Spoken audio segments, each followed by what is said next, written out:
الحمدللہ رب العالمین والعاقبۃ للمتقین الصلاۃ والسلام علیک یا رسول اللہ۔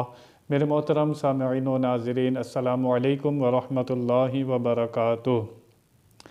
گزشتہ آیات میں آپ نے سماعت فرمایا کہ یہود و نصارہ منافقین نبی کریم صلی اللہ تعالی علیہ وسلم کی بارگاہ میں جس طرح کفر لے کر آتے تھے ویسے ہی اپنا کفر واپس لے کر جاتے تھے۔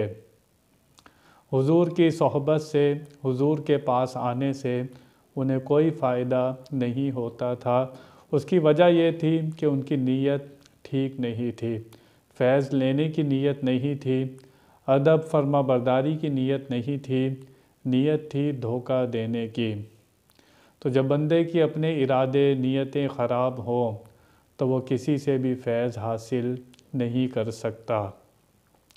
آج جو آیہ مبارکہ ہے اس میں ذکر ہے نبی کریم صلی اللہ تعالی وسلم کو اللہ تعالیٰ یہاں پر ارشاد فرما رہا ہے کہ یہود و نصارہ خالی اے محبوب آپ کی تکذیب نہیں کرتے، آپ کو ہی برا بھلا نہیں کہتے، یہ تو دشمنی میں اتنے آگے نکل گئے ہیں، آپ کے معجزات کو جھٹلاتے ہیں، یہاں تک کہ انہوں نے اللہ تعالیٰ کی بارگاہ میں بھی گستاخیاں شروع کر دی ہیں۔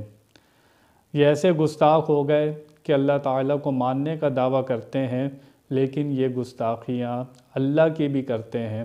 اللہ فرماتا ہے وَقَالَتِ الْيَهُودُ يَدُ اللَّهِ، اور یہودیوں نے کہا اللہ کا ہاتھ، مغلولۃ غلت ایدیہم وَلُعِنُوا بِمَا قَالُوا بل یداہ مبسوطتان ينفق کیف یشاء، اور یہودیوں نے کہا اللہ کا ہاتھ بندھا ہوا ہے، ان کے ہاتھ باندھے جائیں، اور ان پر اس کہنے کی وجہ سے لعنت ہے، بلکہ اللہ کا ہاتھ کشادہ ہے، جسے چاہتا ہے خرچ فرماتا ہے۔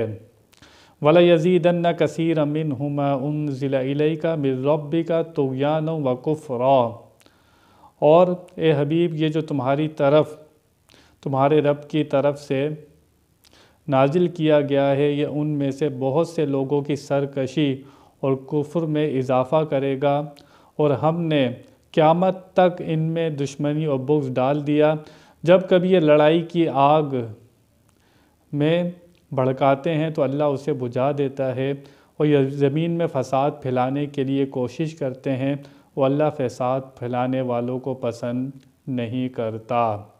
وَأَلْقَيْنَا بَيْنَهُمُ الْعَدَاوَةَ وَالْبَغْضَاءَ إِلَى يَوْمِ الْقِيَامَةِ كُلَّمَا أَوْقَدُوا نَارَ حَرْبٍ أَطْفَأَهَا اللَّهُ وَيَسْعَوْنَ فِي الْأَرْضِ فَسَادًا وَاللَّهُ لَا يُحِبُّ الْمُفْسِدِينَ۔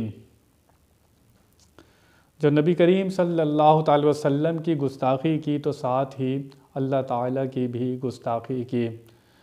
ایک شخص یہودیوں میں سے کہنے لگا کہ یہ مسلمانوں کی دشمنی کی وجہ سے اللہ تعالیٰ نے ہم سے بھی ہاتھ کھینچ لیا ہے، یعنی کہ کیا اللہ کا ہاتھ بندھا ہوا ہے کہ ہمارے حالات ایسے ہو گئے، ہمیں روٹیوں کے لالے پڑ گئے، ہم غریب ہو گئے۔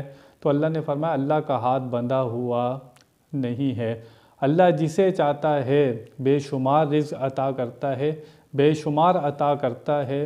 یہاں سے پتہ لگا گستاخی، بے ادبی ایسی چیز ہوتی ہے کہ اس سے انسان کا رزق تنگ ہو جاتا ہے۔ وَمَنْ أَعْرَضَ عَنْ ذِكْرِي فَإِنَّ لَهُ مَعِيشَةً ضَنْكًا، جو اللہ کی یاد سے منہ پھیرتا ہے اس کی معیشت کو تنگ کر دیا جاتا ہے۔ تو یہاں پر اللہ تعالیٰ نے واضح طور پر بیان فرما دیا۔ اسی طرح ان میں بغض، عداوت ڈال دی گئی۔ ان میں کتنے فرقے ہیں یہود و نصارہ میں؟